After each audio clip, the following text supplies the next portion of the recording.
Hello and welcome to the Monday Meta Report with Linddss. I'm Linddss. Okay, so we did this earlier on my stream, but I was interacting with the chat a little bit, so I'm just going to re-record everything that we talked about there for YouTube. So let's get into it. Okay, so I am not sponsored or anything by Untapped. I just use this resource a lot, so I'm just going to look at their standard meta tier list, pick their top 3 decks to get us started on our Monday meta report. Okay, so first deck is Mono White Aggro with a 59.5 win percentage. That is great. 5.4 minutes. Let's take a look. So, let's fill out our little sheet here. We're gonna look at Mono White. It's called Mono White Aggro, so we know the type is aggressive. And the cards we expect to see are many creatures. So I have a similar deck to this, and I've definitely played it, and this deck is super potent. It is extremely overwhelming. The first card I want to talk about in this deck that pretty much everyone is taking is the Brutal Cathar. So this card actually has like a night and day effect, and when it goes to night, it has first strike and ward pay 3 life. Because it's such an aggressive deck, the paying 3 life is super beneficial to you. Like if they ever do that to get rid of it, like it's like, oh yeah, that's not so bad. And then whenever it switches back to day, it gets to exile target creature and opponent controls every time it comes back to day. It is insanely good. So first great card that we looked at here. Next I want to talk about Thalia. So the Brutal Cathar is really good at dealing with creatures that the opponent has, but Thalia is kind of good at handling everything else. So she's a 2/1 for 2, first strike. Non-creature spells cost 1 more to cast. That is just so good. I don't know. I think that one of the biggest counters to this deck is anything that can slow down the aggression. And if you have Thalia on the board, all of their answers cost 1 more. It ends up working double time for you because she's also first strike. Okay, next card is Adeline. So I think this is a fantastic card. I think it synergizes well with this deck because it does have a lot of creatures out. So she's a 3 cost. She has vigilance. Her power is equal to the number of creatures you control. Whenever you attack for each opponent, which will always be 1, create a 1/1 white human creature token that's tapped and attacking. So this thing also makes you creatures, which increases her power, and she has vigilance. Great card. Okay, next card is Sarah Paragon. I think this card works so well in this deck. Basically, she's a 3/4 flyer for 4, which is already not bad. But once during each of your turns, you can play a land or cast a permanent spell with mana 3 or less from your graveyard. And then that spell that you bring back has that if it ever leaves the battlefield, it's exiled, but you gain 2 life. How good is that? So when you lose your Brutal Cathar or your Thalia or even your Adeline, depending how many creatures. Oh no, it's mana value. So definitely Adeline. Everything in this deck gets reanimated with Sarah Paragon, except for herself, which is not even that bad because you're probably gonna run 4 of these. Great card.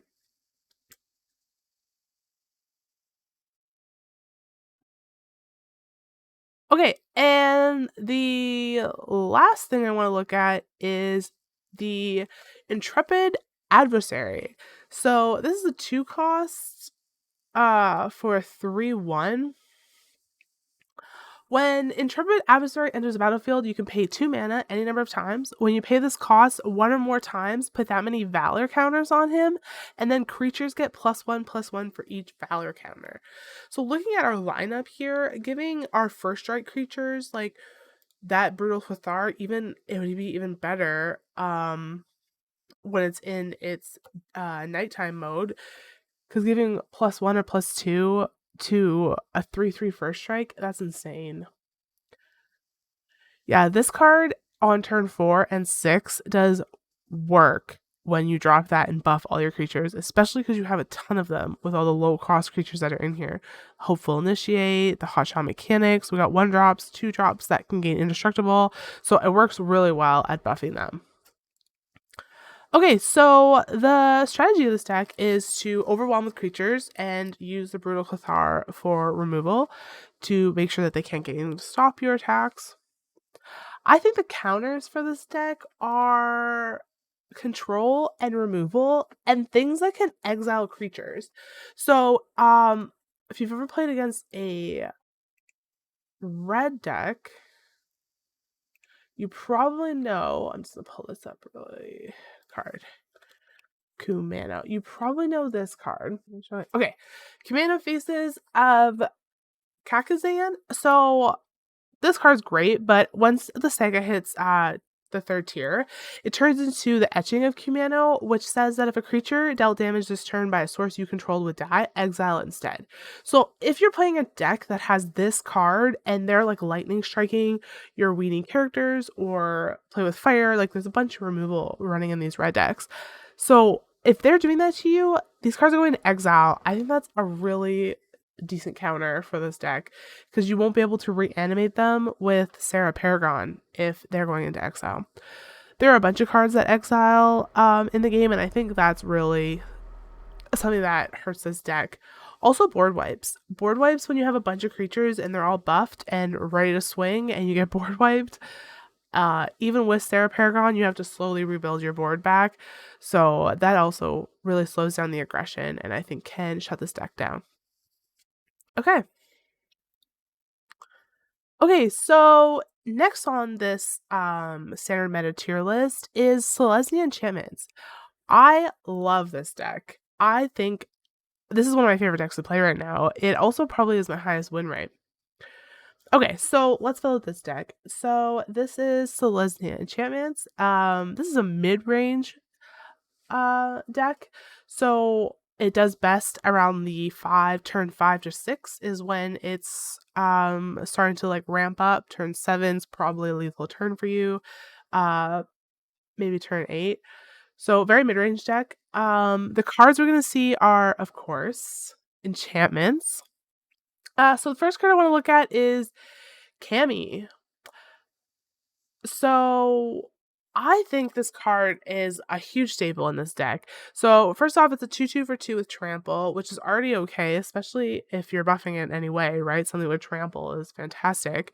It reads, whenever you cast an enchantment spell, put a 1/1 counter on Cammy, and the whole deck is full of enchantments. So basically everything you're casting, except for other Cammys, is buffing, giving her a counter. Something that's extra double amazing about this card is at the beginning of each end step, if an enchantment was put into your graveyard, the whole deck's enchantments. So if you lose anything, you lose it to the graveyard. You may return Cammy from your graveyard to your hand, and you have it back again to play the following turn. So this card comes back constantly, and it can grow into a huge threat. Fantastic card. Okay, next card we want to look at is the Jukai Naturalist. So, this is a 2/2 for 2. It's a green-white, which contributes heavily to this being an enchantment deck. Is an enchantment creature, so it will buff Cammy.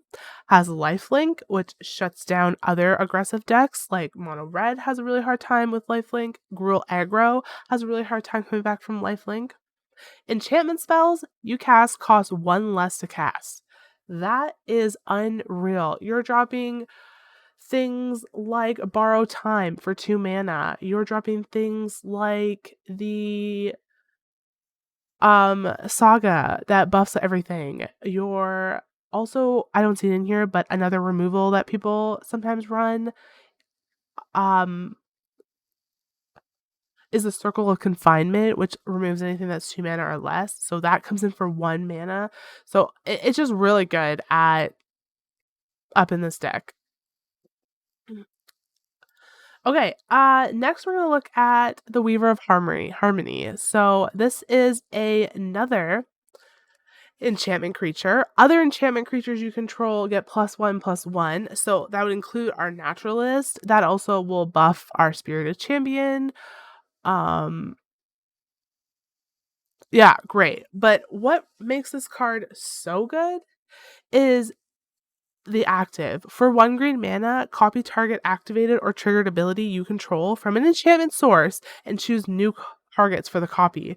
So you could use this to borrow time 2 permanents from the board, or you could apply Machiko's Reign of Truth twice with 2 different targets if you're copying them. It's insanely good, especially if you're super power buffing a trample and you're copying the Miko's Reign onto Kumi with the Weaver of Harmony. It's so good. Okay, next card I want to talk about is Micho's Reign of Truth. So we were looking at this briefly. This card is a saga. For the first 2 sagas, you give target creature +1/+1 until end of turn for each artifact and enchantment. And remember, all these enchantment creatures count. So by the time you're casting this, if you have a couple things out, you're giving something like +5/+5. And if you copy that with Weaver of Harmony, you can do +10/+10 and putting that on a trample guy. I mean, I've already talked about it, but it's insanely good. Okay, and in the last spot for this deck, I want to highlight the Generous Visitor. So this card is actually not an enchantment, but whenever you cast an enchantment, you can put a 1/1 counter on a target creature. And it's just good because you can start focusing up a creature that you may need to attack or block. You could also start putting these on your uh Jugai Naturalist, and now you have this big lifelink creature they have to attack into, which just like prolongs the game and gives you more chance to put more enchantments down and buff everything. So she's pretty good at keeping you alive, like buffing your little guys so they're not quite so small and keeping you in the game until you can get this Cammy like really ramped up. Other notable cards are definitely the Catilda. She kind of serves the same way the Cammy does, where her power and toughness are equal to the number of permanents you control that are spirits or enchantments, and both the Generous Visitor and Cammy are spirits, so this card like works on everything. Everything that you're putting on this board is going to plus this. So instead of having to beef up Cammy if that's not an option anymore, Catilda is just as good. She has flying lifelink, protection from vampires, and like flying lifelink. It's so good. And then if she dies, you can enchant those same buffs onto somebody else, give them flying and lifelink and protection from vampires, and then +X/+X for all your enchantments. So she double is a win condition, like twice. You have to remove her from the board essentially twice. So a great card we also could have mentioned. Okay, so what's the strategy of this deck? Well, this deck likes to ramp with a little bit of control. The borrowed time, the exiled enchantments that are run, there are a couple different ones. Candle Trap is another 1-drop that makes something unable to do any damage, and it's like only a blocker basically. So that's another removal that some people play in this deck. Yeah, they just run a lot of removal and then ramp into these huge creatures, either with Cammy or um Cammy or Catilda. So very good. Okay, counters. I think board wipes are a pretty good counter on this deck. Because everything works so well together, when you have certain things down on the board, you have such a strong presence with these cards. And so removing en masse really shuts this deck down. So if you don't have other enchantments to buff your Catilda, or you aren't getting the discount so you can't get cards out as fast, or you're not getting buffs on your enchantment creatures, like if you kind of lose all of these things, you lose all your presence and you have to rebuild. And because this is a mid-range deck, it takes a couple turns to get back into a state where you're a threat again. So board wipes definitely shut this deck down. Okay, and lastly, we're gonna look at mono black.